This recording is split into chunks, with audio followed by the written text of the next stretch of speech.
He's got a safe pair of hands and he thinks on his feet. We'll be hearing a lot from him in the future.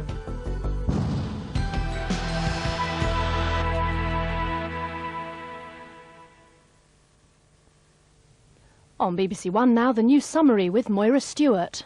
Good afternoon. Israel says it's sending a delegation to Tunis tomorrow to restart peace negotiations with the PLO. Talks were broken off after 30 Arabs were killed last month at a mosque in Hebron. The UN Security Council voted last night to condemn the massacre.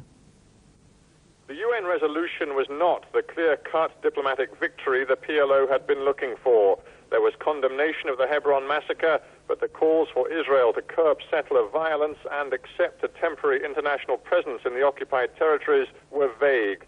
Nevertheless, the U.S. Secretary of State Warren Christopher was optimistic. And we think we've set in motion a mechanism that will bring the Palestinians and the Israelis back to the table at an early time. So I think that we've achieved what we set out to here, to give a very strong impetus to bring the parties back to negotiation.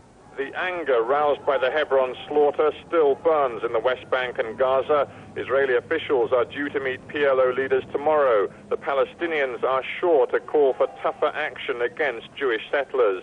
An early return to full-fledged peace talks will further reduce Yasser Arafat's credibility in the occupied territories, but the other Arabs have already decided to resume negotiations. If the PLO refuses, it will be more isolated than ever. Stephen Sacker, BBC News, Cairo. Thousands of demonstrators are gathering in East London for the start of a march against racism organised by the TUC.